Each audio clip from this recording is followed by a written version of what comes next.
Have to watch the first before we can get to the best.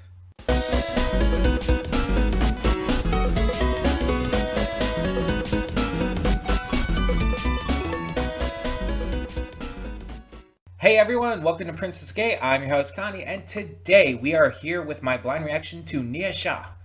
This is a Chinese animated movie, and we're doing it as a donation reward for Dice. So thank you for donating, Dice.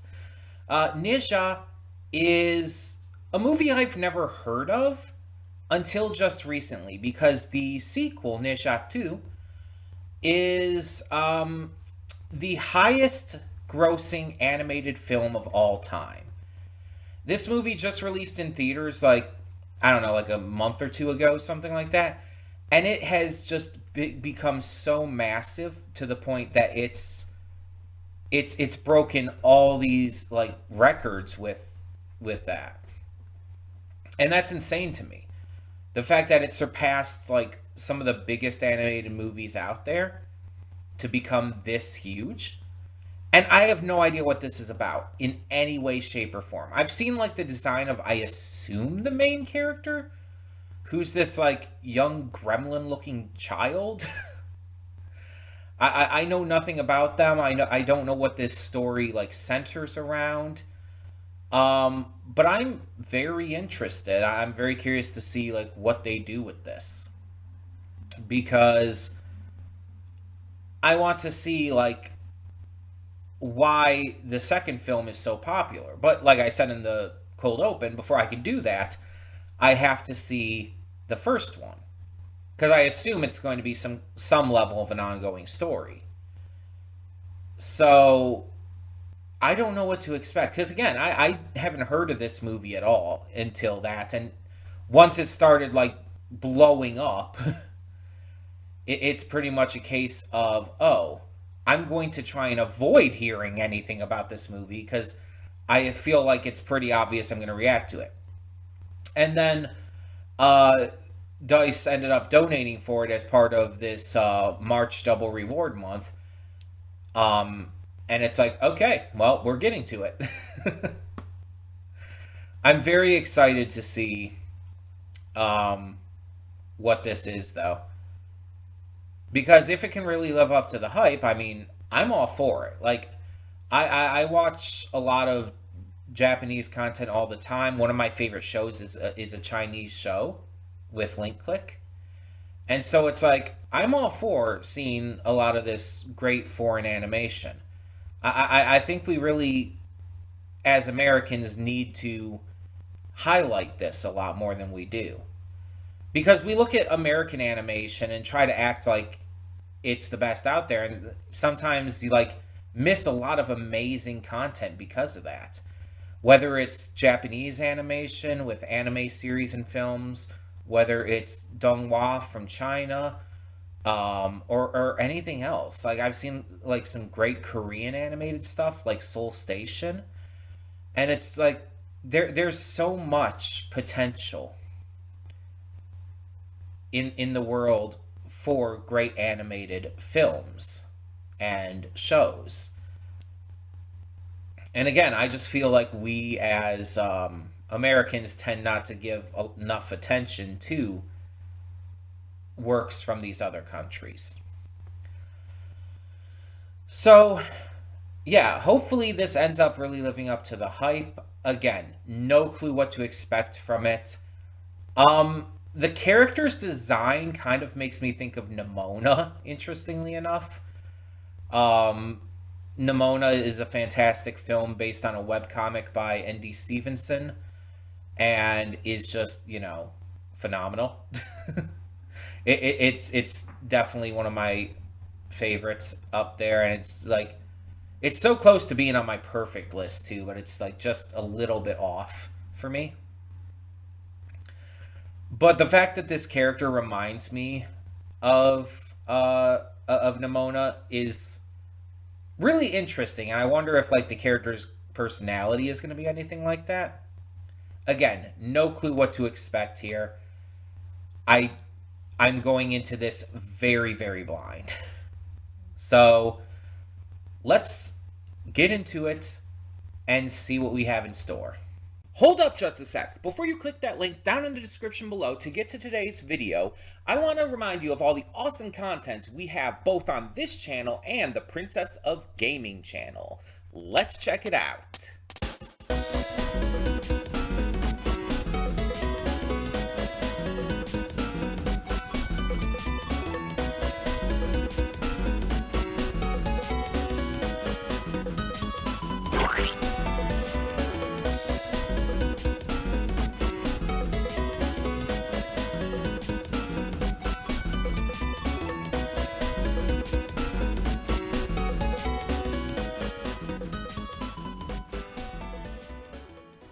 And we are back, and we'll begin with spoilers in 3, 2, 1, now. Thank the gods.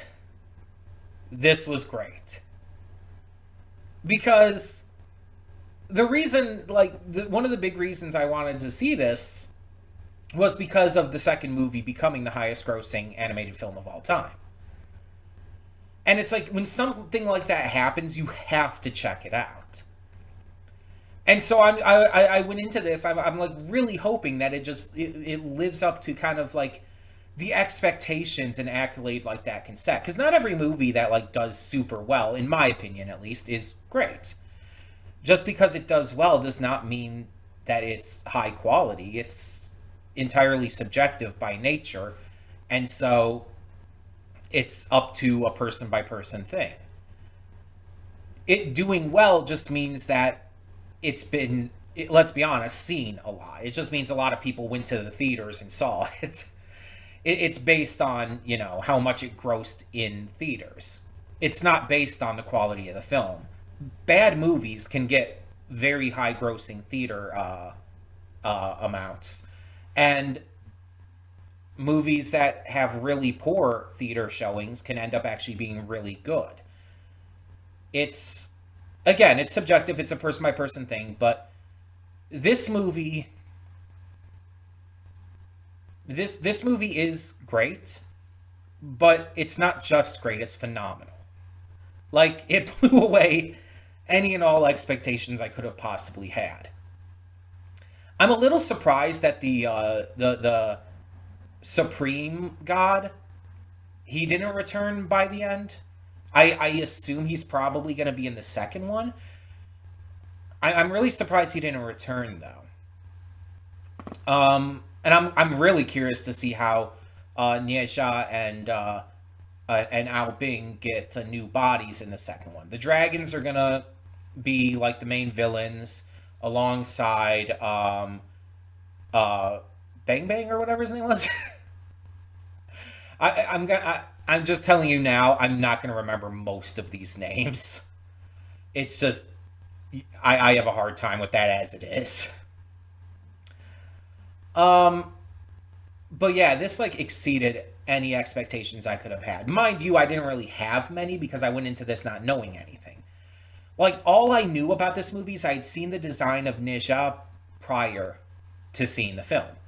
It's like the one thing that's like been everywhere with the discussion of the second film, like the design of our main character, who, by the way, I did not even know like if Nisha was like what gender the character was prior to this, because I'm looking at the character model like when I first saw it, I'm like, is that a boy, is that a girl? I can't tell. I just genuinely couldn't tell. And I mean, it's China, so that's pretty much the only options you could have, really. It's like, they're not the most, you know, queer-friendly nation in the world. But it's like, I'm looking at that and I just didn't know. And so going into this, I didn't even know that much. I just knew the character's design, the name of the film, that's it. And that the second one is the highest grossing animated film of all time. So I had no idea that this delved into, you know, Chinese mythology, a lot of like lore about the gods and everything. I didn't know that this, I didn't know this movie looked this fucking good. Like, again, I seen the character model, but that doesn't mean the entire film is going to look that phenomenal. The art and animation in this is gorgeous. The voice acting was fantastic. There is a dub to this, and I know that because the first file I downloaded was the dub. I saw like the first maybe 10 seconds maybe of the movie. And then I realized, oh shit, that's a dub. I don't want the dub. And so I had to go find a different file for it. And the dub is probably fine. It's probably fine. But I knew I wanted to watch the original Chinese with this. I like watching a lot of foreign media in the language it's initially intended to be in. Sometimes with like an anime and something, it's like, oh, I'll check out the dub for this one because I've heard it's really good, or I've heard that there's VAs I really like in it. I'll check out the dub for some things, but a lot of times, especially when it's something that's completely new to me, I really want to check it out as it originally is. And with something like this, it was definitely the case. I wanted to watch this in the original Chinese. So I saw like the first 10 seconds or so, like starting to explain the stuff about the pearl and everything, the Chaos Pearl. I saw that at like for like really quickly, and I noticed it was in dub. And I'm like, nope, switching this. I had to go download an entirely other copy of the movie. That took about like 10 extra minutes. um, and again, I'm sure the dub is fine. It might even be really damn good, but this is how I wanted to experience this film. And I'm glad I did. I think this was a fantastic movie, and the voice acting really helped sell that. I think, like, especially Nija's voice acting really sold his, emotional strifes and character moments, and it just really worked on pretty much every level in that regard. Um, the just visual style of this, not just the art and animation specifically, but the visual style, it like oozes a very unique just style. I don't know how else to put it. It oozes a very unique style to it that really feels unlike anything else I've seen. I compared Nija's design to Nimona, and there definitely is a comparison to make, with them being both like these small gremlin energy characters who are kind of children but kind of not. It's a weirdly complicated thing. Though with Nimona, it's more, I guess, explicit that she's not technically a child because the entire lived for hundreds of years or whatever kind of thing. With Neja, he is 3 years old, but he also matures and ages technically faster. I would say he has like the physical body of like a 5 or 6 year old, while he has the mental capacity of more of a teenager. He is definitely he definitely ages differently because of the demon pearl within him. And I mean the same can be said about Ao Bing, who is kind of like a brother to him in a way. Ao Bing aged differently too, except Ao Bing more had the physical and mental appearance. Mental really doesn't work with appearance there, but the physical appearance and mental fortitude of more of a, I would say, older teen slash young adult, like somewhere between 17 and 20, I would say. Um, Even though, again, he's also 3 years old. It's it's a very unique thing, and with them both basically being like these godlike beings, it works for the context of things, but it does add some weird complications into just thinking about that and all. um because on the surface level, like if you didn't know like the deal with their ages and stuff, like you're seeing this like, again, seemingly 17 to 20-year old dude like befriending what looks like a 5-year old. It's like that's a little weird at first, but then it's like you really think about it, it's like they're technically kind of like siblings. They're both 3 years old. It's a weird situation, but again, mythology, it's fucking weird. I like the parents in this as well. Nija's parents are very likable, and although they do make mistakes, especially the father, both of them are shown to be exceptionally caring and loving of their son, and they only want what's best for him.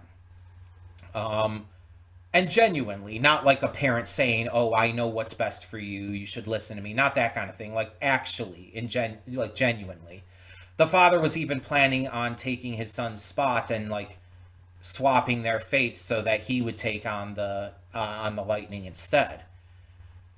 Um, it's clear how much they adored him. The mother was a little more obvious, like from the get go. The father was definitely tougher, but the mother, I don't remember either of their names, by the way. She was exceptionally loving to him, was protecting him at every chance against the villagers, and would even like do her best to spend as much time as possible with him. She just couldn't spend any more than what she already had because of, her husband being gone and her having to protect things. I like the higher beings, I'll call them, because one of them is like a god and the other one is a demon. I cannot remember their names at all. Big pudgy dude with the flying pig. He's he's a drunk. He's a bit of a bit of a dimwit, but he has a genuinely good heart, and he wants to help Nisha and his parents like deal with this entire situation and handle it properly. He does have a good sense of honor, um, but his associate, the leopard demon guy, he was taken under the master's wing as well, and he feels slighted because even though he has like he has more skill and power presumably, or is at least more serious according to him. um he felt slighted over when the master chose the other guy in order to accomplish this big goal, and so he just ended up creating this full blown betrayal and uh conspiracy to fuck everything over, all because he was salty over getting passed over for a promotion. Basically what it came down to, right? But you see that in a lot of media where this kind of character exists, and it's like, it's so petty and dumb. I like Nija's interactions with the villagers and how he's trying to do well and trying to even protect them at points, like with the little girl. Um, but I also do, and this sounds weird, but hear me out. I also do like that the villagers don't just instantly accept him because it makes sense within the clear lore here and the overall story. If they accepted him early on and everything, it just wouldn't work as well. By having him have to not just prove himself, which he had definitely had chance to do prior, they just wouldn't hear him out and wouldn't let him prove himself. But by having him work up to that, to where they realize they were wrong, realize that they fucked up, and genuinely feel sorry for it and showcase their humility by bowing and showing all of that at the end, it's like it feels more earned. And it feels like Nija, I mean, it shouldn't need to be earned, but you know what I mean. It feels like he's finally being accepted, and it just creates this good rounding story. You know what I mean? Like it works well for the story purposes.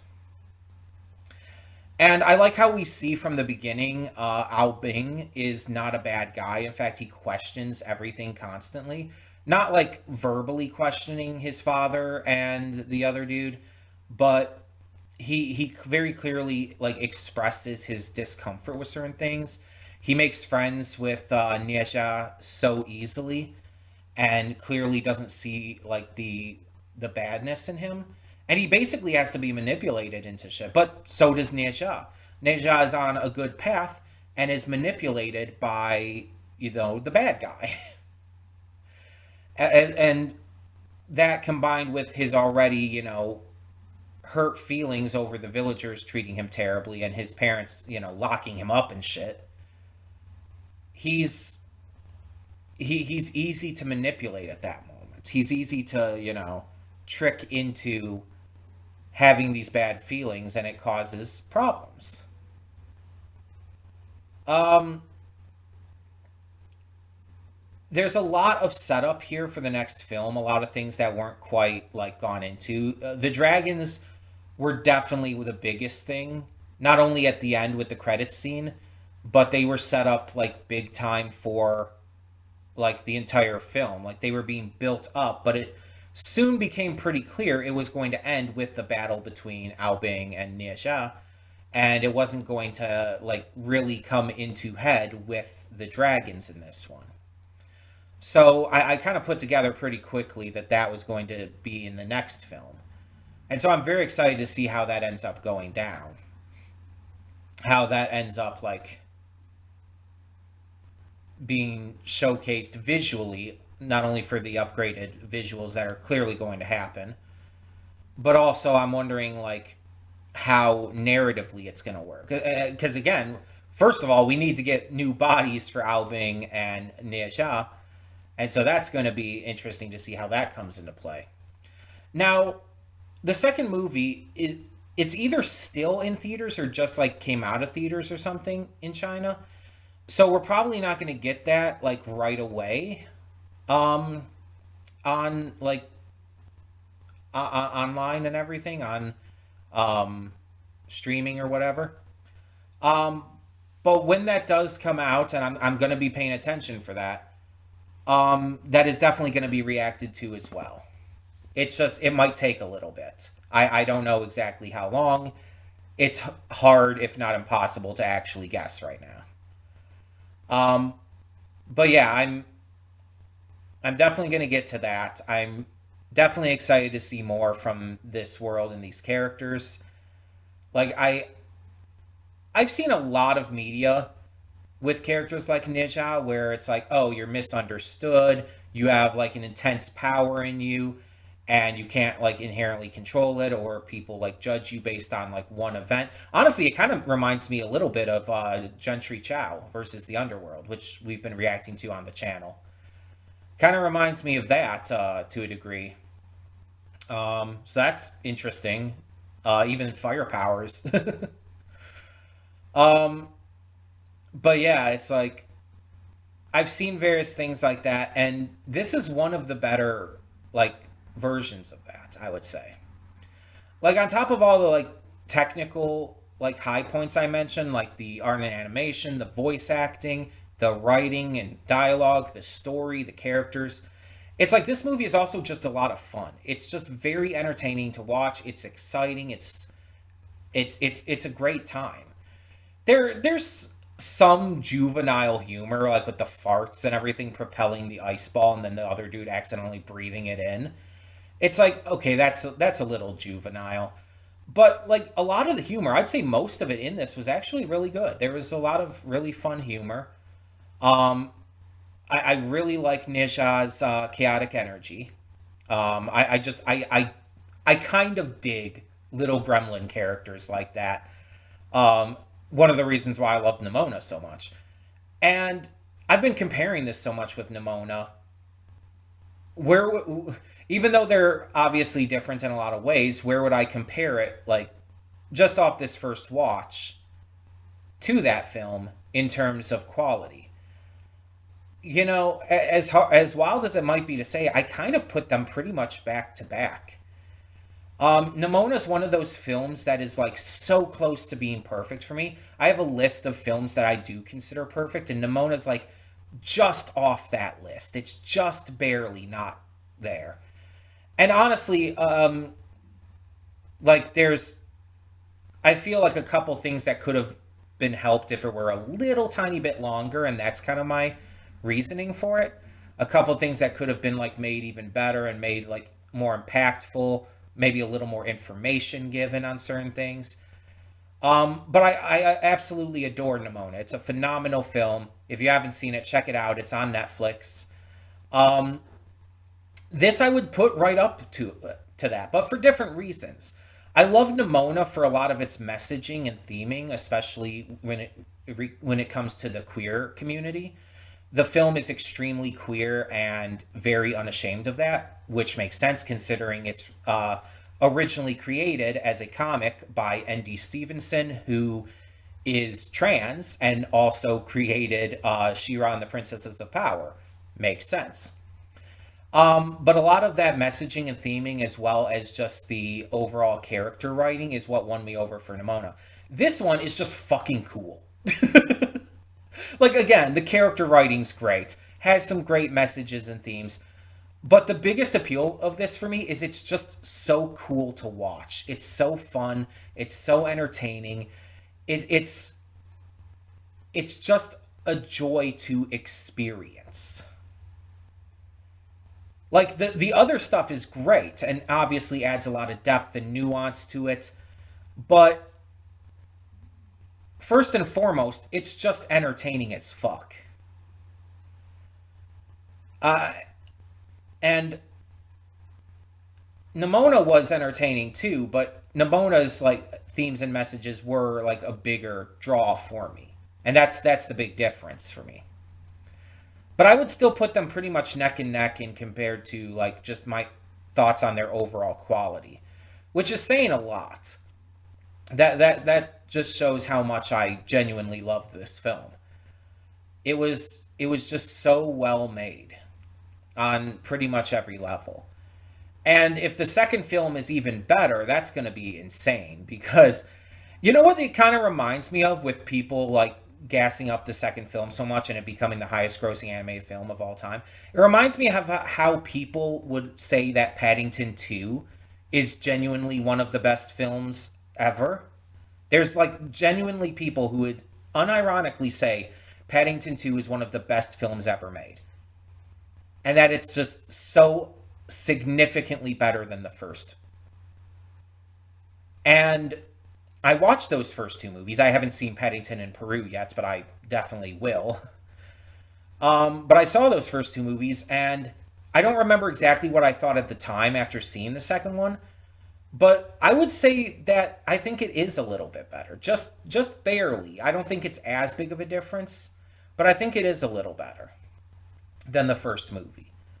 And if we can get that same kind of situation here, where Neja 2 is even just a little bit better than this one is, I mean, I'll fucking take it. Because honestly, if you improve on this, like, even just a little bit, it could easily be perfect for me. Um, the thing is, I feel like, despite the fact that this is just under 2 hours long, my biggest thing with this film that I think would make it perfect is it needed a little more time. That sounds fucking weird because again, it's just under 2 hours long. It's like 1 hour 43, not including the credits. Um, but it's like I think that this movie should have reached the 2 hour mark. If it reached the 2 hour mark, not again, not including the credits, not including the post credit scenes, I think that little bit of extra time could have worked to just flesh things out just a tiny bit more and make it just that much better. And I think that would have probably brought it to perfection. So if the second film just like really nails everything even more than this one, honestly, I think that it will be like on my list of perfect films. And like, here's hoping. Like, that's like a big desire. I talk about it like with everything I react to. I want to love, not just like, but love every single thing I react to.